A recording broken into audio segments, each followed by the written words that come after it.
పవన్ కళ్యాణ్ గారు భీమవరం నుంచి పోటీ చేస్తారు, అదందరికీ తెలిసిందే. కానీ పవన్ కళ్యాణ్ గారి మీద ఈసారి పోటీకి వివి వినాయక్ డైరెక్టర్ అతన్ని దించుతున్నారనే వార్తలు వస్తున్నాయి. అది కూడా వైఎస్ఆర్సీపీ పార్టీ నుంచి. అవన్నీ కూడా ఎంతవరకు వాస్తవం? వివి వినాయక్ నిజానికి 2014లోనే రాజకీయాల్లోకి వస్తాడని అప్పట్లో పుకార్లు వచ్చాయి. అంటే అతనికి ఎప్పటి నుంచో రాజకీయాల్లోకి రావాలని ఉంది. కానీ మరి ఏ కారణంతో అప్పుడు వెనక్కి వెళ్ళారు. యాక్చువల్గా ప్రజారాజ్యం పార్టీలో చేరతాడని కూడా అప్పట్లో పుకార్లు వచ్చాయి. ఎందుకంటే అతను కాపు సామాజిక వర్గం, రెండోది చిరంజీవికి క్లోజ్. ఆయన చిరంజీవితో ఠాగూర్ తీశాడు. తర్వాత కమ్బ్యాక్ ఫిల్ము ఖైదీ నెంబర్ 150, ఖైదీ 150 అది తీశాడు. So చిరంజీవితో close. బట్ ఇప్పుడు వినిపిస్తూ ఉండేది ఏంటంటే పవన్ కళ్యాణ్కి పోటీగా పవన్ కళ్యాణ్ ఈసారి ఎట్లయినా ఓడించాలని వైసీపీ కంకణం కట్టుకుంది. పవన్ కళ్యాణ్ ఎలాగన్నా గెలవాలని పవన్ కళ్యాణ్ కంకణం కట్టుకున్నాడు. ఎందుకంటే పవన్ కళ్యాణ్ వచ్చి రాజకీయాల్లోకి వచ్చి కూడా 14 ఏళ్ళు దాటింది.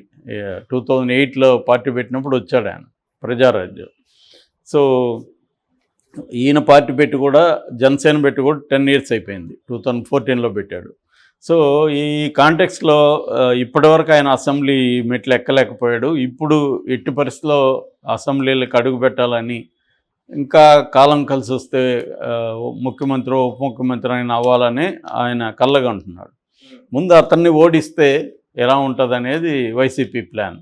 సో వైసీపీ ఏంటంటే ఇటు తెలుగుదేశంలో చంద్రబాబును, లోకేష్ను, అచ్చెన్నాయుడిని ఇలాగా తెలుగుదేశంలో ఇంపార్టెంట్ వాళ్ళని టార్గెట్ చేస్తుంది. ఈవెన్ బాలకృష్ణ అని వీళ్ళందరినీ కూడా, అంటే ప్రముఖుల్ని టార్గెట్ చేయడం అనేది వైసీపీ పెట్టుకుంది. నిజానికి ఈ పాలసీ బీజేపీ దేశంలో ఎప్పటి నుంచో అమలు చేస్తుంది. ప్రముఖులను టార్గెట్ చేసి వాళ్ళకి చెమట్లు పట్టించడం.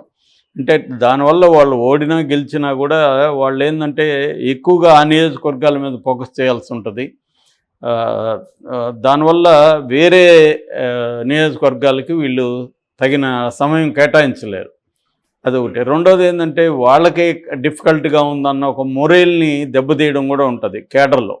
చంద్రబాబే అక్కడ గెలుస్తాడో లేదన్న పరిస్థితి వచ్చిందంటే తెలుగుదేశం కేడర్లో ఒక మొరేల్ కూడా దెబ్బతింటుంది.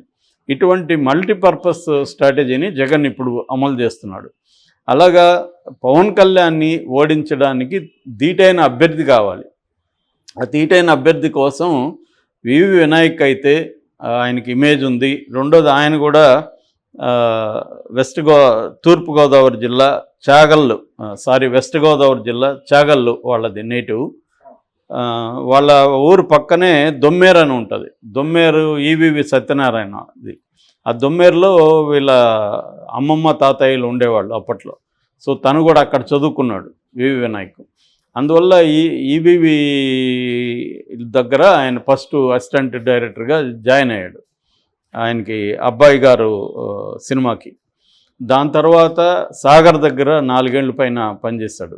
సాగర్ అంటే చాలా ఇష్టం కూడా ఆయనకి. సాగర్కి చాలా హెల్ప్ కూడా చేశాడు అంటారు వివి వినాయక్, ఆర్థికంగా కూడా. తర్వాత ఎస్వి కృష్ణారెడ్డితో పనిచేశాడు, క్రాంతి కుమార్తో పనిచేశాడు. ఇలా పనిచేసి 2002లో జూనియర్ ఎన్టీఆర్ సినిమా ఆదితో ఆయన సినిమా డైరెక్టర్గా ఎంట్రీ ఇచ్చాడు. ఆ తర్వాత దిల్, మనకు తెలుసు, దిల్ పేరుతోనే దిల్ రాజు అనే పేరు వచ్చింది. సో దాని తర్వాత ఠాగూరు, లక్ష్మి, బద్రీనాథ్, ఖైదీ నెంబర్ 150 ఇలాగ చాలా సినిమాలు ఆయన తీశాడు. లాస్ట్ సినిమా జెంటిల్మ్యాన్ 2018 సాయి ధర్మ తేజ్ది. ఆ తర్వాత ఆయన డైరెక్ట్ చేయలేదు. సో ఈ కాంటెక్స్లో తను రాజకీయాల్లోకి వెళ్ళాలనుకుంటున్నాడు. ఇప్పుడు పవన్ కళ్యాణ్ మీద ఇతన్ని పోటీకి దింపాలనే ఆలోచన ఉంది. అంటే పవన్ కళ్యాణ్ భీమవరంలో ఖచ్చితంగా చేస్తాడు. అది కాకుండా ఇంకొక నియోజకవర్గం తిరుపతి కానీ లేదా కాకినాడ కూడా అంటున్నారు. ఏదేమైనా పవన్ కళ్యాణ్ ఎక్కడ చేస్తే, కాకినాడలో చేసినా ఒకవేళ భీమవరంలో చేసినా ఇతన్ని దించాలనేది ప్లాన్. అయితే ఇంకొక వెర్షన్ ఏంటంటే వివి వినాయక్ అసెంబ్లీ కంటే కూడా ఎంపీగా సీట్ ఇస్తే చేద్దామన్న ఆలోచనలో ఉన్నట్టు కూడా వస్తుంది. ఎందుకంటే ఇప్పుడు ఏలూరులో కోటగిరి శ్రీధర్ ఇంట్రెస్ట్ చూపించట్లేదు వైసీపీ నుంచి, కాబట్టి ఏలూరు ఖాళీగా ఉంది. అట్లాగే కాకినాడ ఎంపీగా వంగ గీతను పిఠాపురంకి మార్చారు, కాకినాడ ఖాళీగా ఉంది. సో ఏలూరు కానీ కాకినాడ కానీ ఎంపీగా ఇస్తే కంటెస్ట్ చేద్దామన్న ఆలోచనతో ఉన్నాడని చెబుతున్నారు. కానీ వైసీపీ మాత్రం ఆయన్ని పవన్ కళ్యాణ్కి పోటీగా ఉంటే మంచి రాష్ట్ర వ్యాప్తంగా మీకు మంచి మజా వస్తుంది, మేము మిమ్మల్ని గెలిపించే బాధ్యత మేము తీసుకుంటామని కూడా వైసీపీ చెప్తున్నట్టుగా చెప్తున్నారు. ఎందుకంటే అక్కడ కాపు సామాజిక వర్గం గట్టిగా ఉన్నప్పటికి కూడా లాస్ట్ టైం పవన్ కళ్యాణ్ ఓడిపోయాడు. కాబట్టి ఈసారి లాస్ట్ టైం ఓడిపోవడానికి కారణం ఏంటంటే ట్రయాంగిల్ ఫైట్ అయింది అక్కడ. అంటే తెలుగుదేశం, జనసేన, వైసీపీ. ఇప్పుడు తెలుగుదేశం, జనసేన కలిసాయి కాబట్టి ఆ ఇద్దరి ఓట్లు కలిస్తే ఖచ్చితంగా పవన్ కళ్యాణ్ గెలిచే అవకాశాలు గట్టిగా ఉన్నాయి. దాన్ని బ్రేక్ చేయడం కోసం సరైన క్యాండిడేట్ల కోసం చాలా కసరత్తే చేస్తున్నాడు జగన్, ముఖ్యంగా ఉభయ గోదావరి జిల్లాల్లో. ఎందుకంటే అక్కడే పవన్ కళ్యాణ్ స్ట్రాంగ్గా ఉంది. అక్కడ తెలుగుదేశం కానీ జనసేనతో కలిస్తే మాత్రం వాళ్ళ విన్నుని ఆపడం చాలా కష్టం వైసీపీకి. అది ఒక రకమైన డెసిసివ్గా ఉంటుంది. ఎందుకంటే మొత్తం రాష్ట్రంలో ఏ గవర్నమెంట్ ఫామ్ చేయబోతున్నారు అనేది ఈ కాపు ఓట్ల మీద డిపెండ్ అయింది.